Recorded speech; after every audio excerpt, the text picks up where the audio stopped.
अगर वही आकार का एक विशाल क्षुद्रग्रह जिसने कभी डायनासोर का अंत किया था पृथ्वी से टकराए, तो यह मानव सभ्यता के लिए महाविनाशकारी होगा। वैज्ञानिकों द्वारा इसकी खोज टकराव से 5 वर्ष पहले होती है, लेकिन इसका 10 किलोमीटर व्यास इतना विशाल है कि इसे रोकने का कोई उपाय संभव नहीं होता।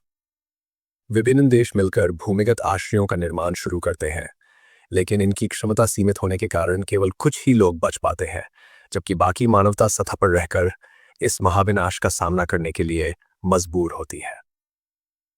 टकराव से एक सप्ताह पहले क्षुद्रग्रह पर पृथ्वी के गुरुत्वाकर्षण क्षेत्र में प्रवेश कर जाता है, जिससे भूकंप, सुनामी और भीषण तूफानों जैसी आपदाएं शुरू हो जाती हैं। टकराव से एक दिन पहले इसकी शक्तिशाली गुरुत्वाकर्षण शक्ति पृथ्वी की भूगर्भीय संरचना को हिला देती है, जिससे लगातार भूकंप आने लगते हैं।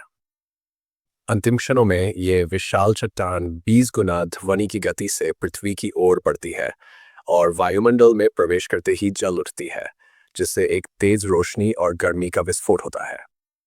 टकराव के साथ ही यह 1 अरब परमाणु बमों के बराबर ऊर्जा छोड़ता है, जिससे हजारों किलोमीटर तक हर चीज राख में तब्दील हो जाती है।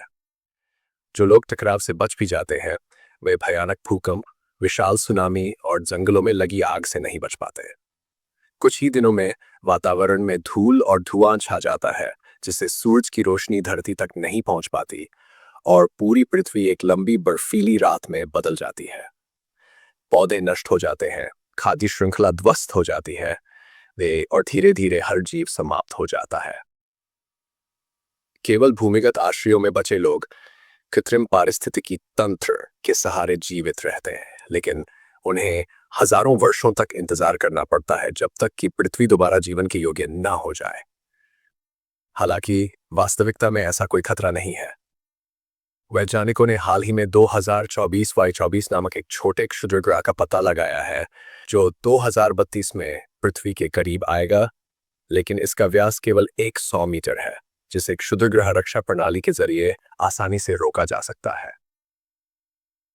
इस क्षुद्रग्रह की ऊर्जा भी सबसे बड़े परमाणु बम के केवल 14% के बराबर होगी, जिससे पृथ्वी को कोई गंभीर खतरा नहीं होगा।